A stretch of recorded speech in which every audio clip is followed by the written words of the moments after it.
Belgium நாட்டில் சாக்கடை கால்வாய் அமைப்பதற்காக பழைய கட்டிடம் ஒன்றில் பள்ளம் தோண்டிய 18 வயது மாணவருக்கு சுமார் 9 மில்லியன் யூரோ, அதாவது இந்திய ரூபாய் மதிப்பில் 99 கோடி ரூபாய் மதிப்பிலான தங்க புதையல் கிடைத்த சம்பவம் ஆச்சரியத்தை ஏற்படுத்தியது.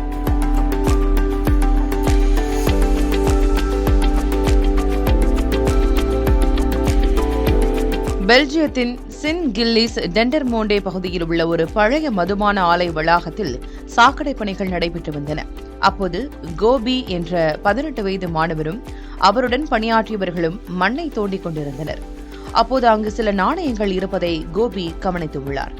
இதுகுறித்து தனது குழுவினரிடம் தெரிவித்த நிலையில் முதலில் அவை சாதாரண 1 யூரோ நாணயங்கள் என்று நினைத்தனர். ஆனால் தொடர்ந்து தோண்டிய போது தங்க கட்டி ஒன்று கிடைத்ததால் தாங்கள் கண்டுபிடித்தது மிகப்பெரிய புதையல் என்பது அவர்களுக்கு தெரியவந்தது. தொடர்ந்து நடத்தப்பட்ட சோதனையில் அந்த இடத்தில் தங்க நாணயங்கள், தங்க கட்டிகள் மற்றும் எண்ணிடப்பட்ட தங்க பார்கள் இருந்தது கண்டுபிடிக்கப்பட்டது. இந்திய மதிப்பில் இதன் மதிப்பு சுமார் 99 கோடி ரூபாய் என கூறப்படுகிறது.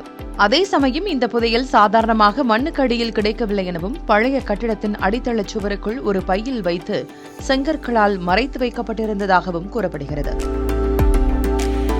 புதையல் கிடைத்தவுடன் மாணவர்களும் பணியாளர்களும் அதை தங்களிடம் வைத்துக் கொள்ளாமல் உடனடியாக காவல்துறைக்கு தகவல் தெரிவித்தனர். தற்போது தங்கம் பாதுகாப்பான இடத்துக்கு மாற்றப்பட்டு அதன் உரிமையாளர் யார், எப்போது அது அங்கு மறைத்து வைக்கப்பட்டது என்பது குறித்து விசாரணை நடைபெற்று வருகிறது. இதுவரை அதன் உரிமையாளர் யார் என்பது உறுதி செய்யப்படவில்லை. இதற்கிடையே புதையல் கிடைத்த இடத்துக்கு பொதுமக்கள் சென்று மேலும் தங்கத்தை தேட வேண்டாம் என்று பெல்ஜியம் காவல்துறை எச்சரித்துள்ளது.